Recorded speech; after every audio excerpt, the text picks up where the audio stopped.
Why are people so quick to cut off family ties? You are watching Hashtag with Saad Tasleem.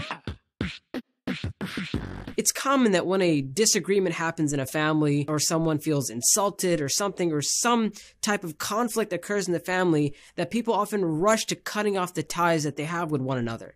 And subhanAllah, that is the absolute last thing that a person should ever think to do when they're having a problem with someone else. The Prophet ﷺ said that a person who cuts off their family ties will not enter paradise. SubhanAllah, I know people often think that keeping family ties or holding on to family ties means that if somebody holds on to their family ties with you, that you reciprocate. That if they're good to you, you're good to them. If they call you, you call them. If they invite you over, you invite them over. And SubhanAllah, the Prophet ﷺ said that that is not what keeping family ties is.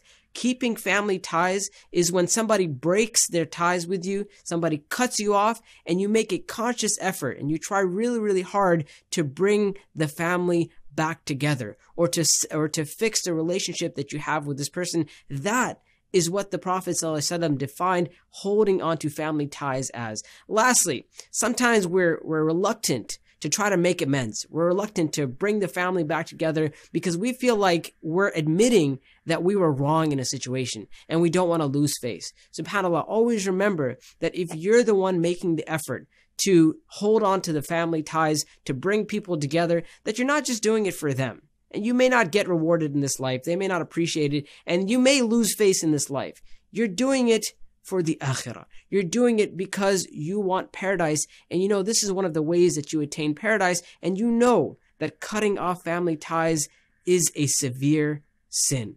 And Allah subhanahu wa ta'ala knows best. Until next time, inshaAllah. Assalamu alaikum wa rahmatullahi wa barakatuh.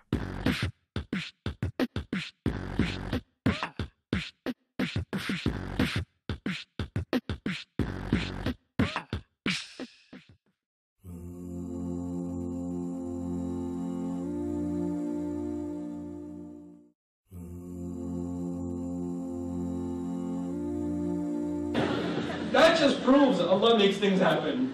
You don't make the rishta happen. But anyhow, so that's for you. The other meaning of khayr. That's one meaning of khayr. Bring good things in my life. But the other meaning of khayr that's more relevant to our conversation here. If you have made a mistake in your past, if you've made a major mistake in your past, then the only way to move on is to become desperate to do good deeds. He's asking Allah, Master, whatever opportunity you give me to do good, I will jump on it. I am bankrupt. Like someone bankrupt jumping towards a coin, I will jump towards a good deed. Helping someone, doing something good. Master, just give me the chance, I will do it. I have hurt another human being, I will spend the rest of my life helping human beings. This dua he made right after he helped a couple of girls get some food or some water for their animals. Then he sat down and said, Ya Allah, any other voluntary deed, hook me up. If you need me to volunteer for anything else, I'm available. Because I know what I've done in my past, and I know the only way I will know that you have blessed me in my life is if you give me opportunity to do good deeds. If you've done messed up things in the past, the way you compensate for that is you go out of your way to do what? Good things. And the lesson in Surah Al-Qasas is, the number one kind of good thing is not make more salah or make more dua. That's standard anyway. You have to do that anyway. Help people. Do good things for people. Mend relations. You know, visit the sick. Take care of your parents. Visit your grandparents. Talk to the cousin that you hate. Send them a gift. That stuff. That's what because he did good for these girls. He didn't go and, do ibadah and then say, Ya Allah, forgive me. Actually, he just helped these girls and saw that helping them is actually my healing, me moving on with life. That's how he saw it, alayhi salam. Okay? So that's when you make a personal mistake. Now I told you there are three kinds of sadness that I divided. There was sadness brought on you by yourself. There was sadness from what? Sadness brought upon you by other people. In the case of one of the great examples, Musa alayhi salam is such a hero in the Quran, really. I mean, I even made friends with a rabbi because I'm so in love with Musa alayhi salam. Really, I have a rabbi friend in Dallas. I hang out with him talking about Musa alayhi salam. Because, Allah was talking to Jews so much in the Quran. And they obviously had some background information when they were listening. So I want to know that background information. So I say, so what do you believe about Musa alayhi salam? What's going on? And we have some really interesting conversations, the rabbi and I. Some good stuff. You know? We mostly disagree, just so you know. Mostly disagree. I don't know, our first conversation was, so, how did Moses get revelation, alayhi salam? He goes, well, you know, he was herding his sheep and he saw a fire on a mountain. I was like, cool. Was he by himself? He goes, yeah. I was like, he was with his family. He said to his family, unless you're considering his sheep, his family, no, he had a family. And by the way, just because I'm talking to the rabbi at a kosher restaurant, I was like, by the way, they were Arab. Because he married Madi, he married Arab. And they admit that. Alhamdulillah, at least they admit that. So, Moses' kids were half Arab. It's cool. But anyhow, coming back to Musa alayhi salam, when others cause you pain, when others, his nation has caused him so much pain. So much pain. And the only one really willing to listen to him, or anything he has to say, is his own brother. That's all he's got, really. So he turns to Allah and says, قَالَ رَبِّي إِنِّي لَا أَمْلِكُ إِلَّا نَفْسِي وَأَخِي. I have no control over anybody except my own brother and myself. Myself and my brother, that's all I can control. فَافْرُقْ بَيْنَنَا وَبَيْنَ الْقَوْمِ الْفَاسِقِينَ. Ya Allah, just can you divorce us from these other people? I can't deal with them anymore. This is not for family. Don't make dua for Ya Allah, my mother-in-law. Move her to another state. Ya Allah, if she can just move to Atlanta, it would be so much better for us. No. This is about other people, not family. There's no escape from family. لا مفر من الأهل. Ain't no escape. Prophets they cannot depart from the family until God's commandment comes. Nuh alayhi salam has to stick with his family until Allah tells him leave. Ibrahim alayhi salam continues to pray for his father until Allah tells him stop. When a mother came up to me and said, my son is such a disappointment. One of my kids memorized Quran, did this. The other one drinks and he clubs and I don't even think he's my son anymore. I don't consider him my son. Desi auntie, no, aaj ke baad mera beta nahi hai. That sort of thing. I told her, how do you say it? Well, you know, Ibrahim alayhi salam, he left his father, and Nuh alayhi salam, Allah told him it's not your family. I was like, Allah told you it's not his family, or Nuh alayhi salam? And after how many hundreds of years have you lived that you get to apply the fatwa of Nuh alayhi salam yourself? Watch it, lady. That's still your son. You can call him whatever you want, but he's still your son. You can't break family ties. But you can pray to Allah to separate you from those who are not family that are causing you a lot of grief. It could be your employer causes you a lot of grief. It could be, Ya Allah, get me a job where I don't have to suffer through this. That's fine.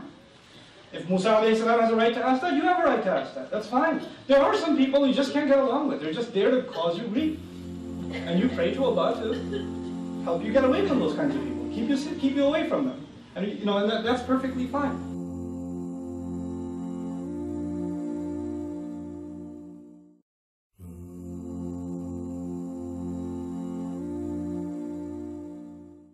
Assalamu alaikum wa rahmatullahi wa barakatuh. In the name of the Almighty, most gracious, most merciful, we commence today by speaking on a topic that is of very great relevance, the topic of kinship and relations, relatives. We firstly need to know that we have been created by the Almighty, we have parents. And yes, the parents have relatives, they too have parents, and they have brothers and sisters in most cases. We too have brothers and sisters. Later on we get married, we have in-laws, we have so many different people who are connected to us either through blood or through marriage. And it is very important for us to know what Islam teaches us regarding these people. Firstly, they are people who have been chosen by the Almighty to be connected to us. And this is why we need to firstly respect them completely and acknowledge them and fulfill their rights, because not only are they human beings, which we need to definitely fill the rights of all human beings, but over and above that, they are people who are connected to us, and therefore, firstly acknowledge.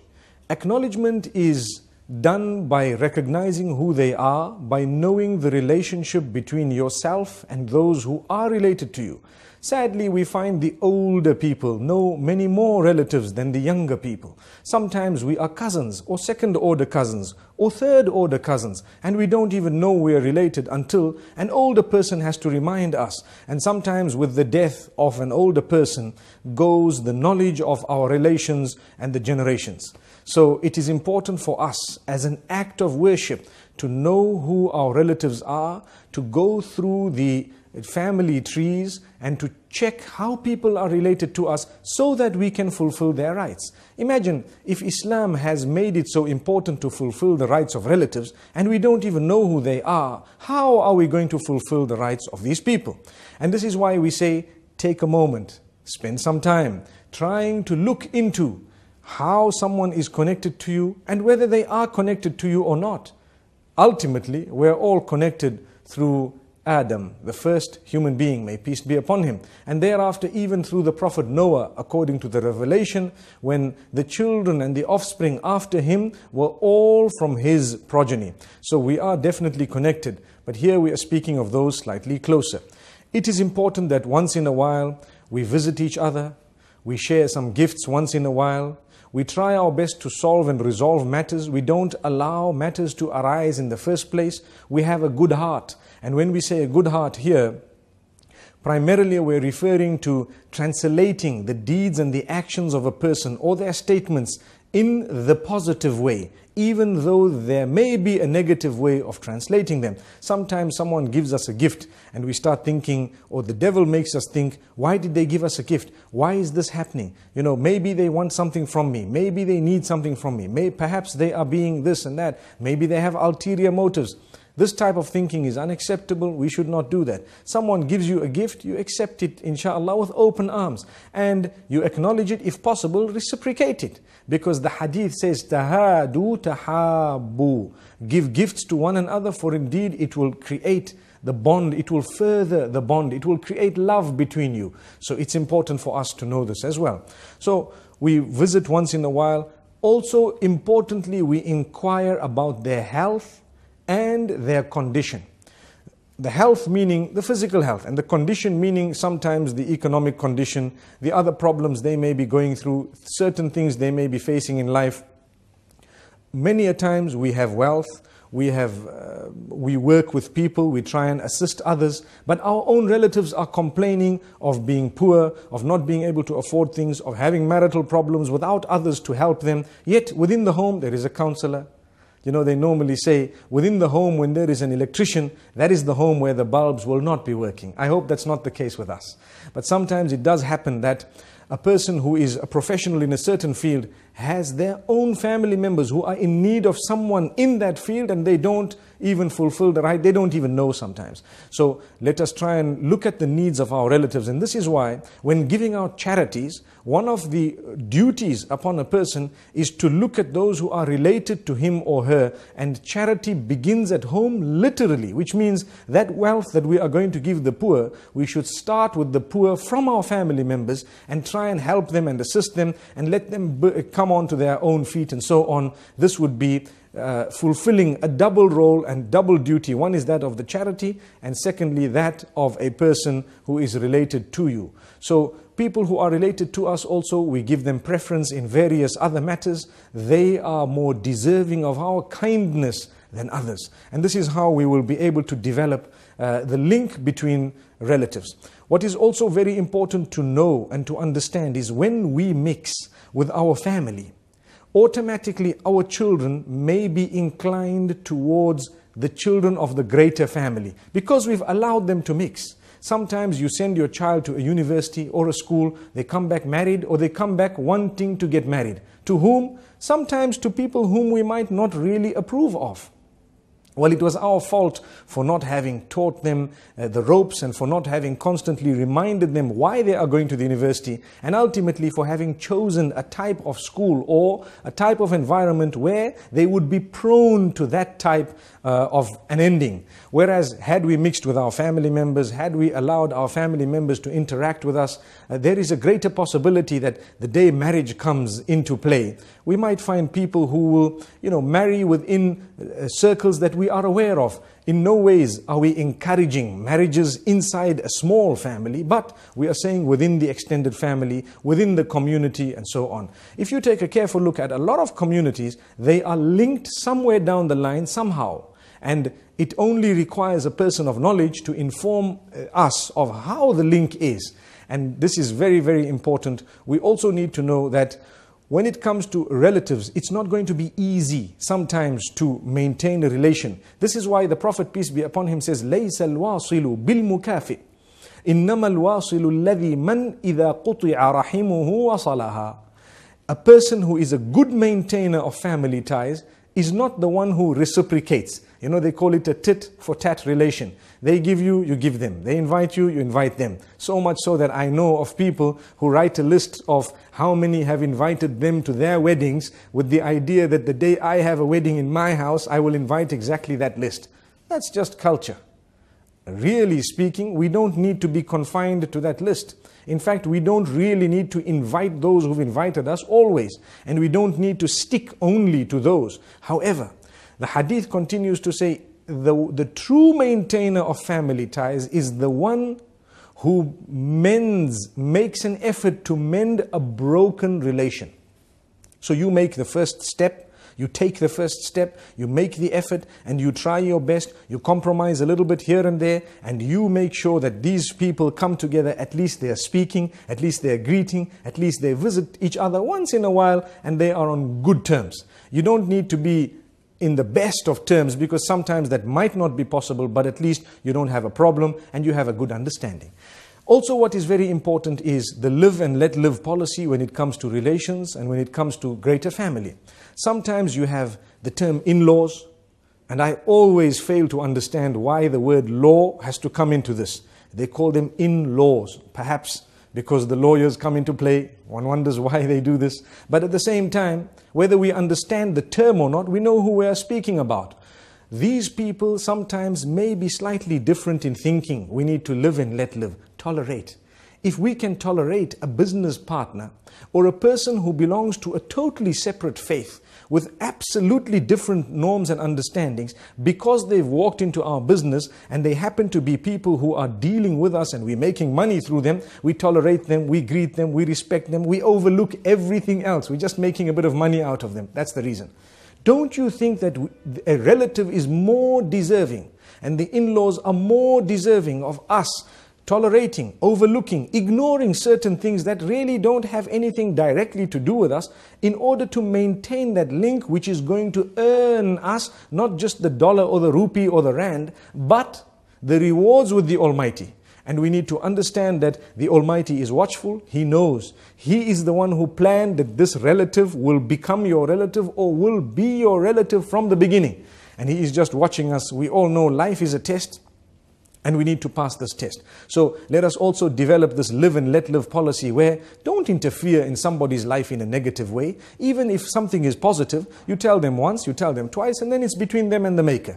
And really, if they don't want to take heed, it's one of those things they will have to answer to the Maker. But if you destroy the relation completely, there may be some other matters which may arise, which you could have been of benefit regarding. But because you burnt one bridge, nobody could cross that bridge thereafter. So let's understand, sometimes we need to look at the broader picture, and sometimes our daughter can suffer because of our silly behavior with her in-laws, and sometimes our son can suffer because of our silly behavior with his in-laws. And this is why we need to come together. No 5 fingers are the same. If we see the height of these fingers, they're all different. But make a little effort and you find that you can get them all onto one line. Some will have to bend a bit more, whilst others will bend a bit less, whilst the big one remains exactly as is. So with this, we can come all onto one line. And this is the compromise that is sometimes required in order to make the family work and in order to enjoy the fruits of a broader family. The day you are sick, the day you go through calamity, you will realize and understand, I have a large party of people who are mine. May the Almighty grant us all goodness. We are all part of a large family as well, and we would all love to live a life full of happiness. May we be granted that. Until we meet again, Assalamu alaikum wa rahmatullahi wa barakatuh.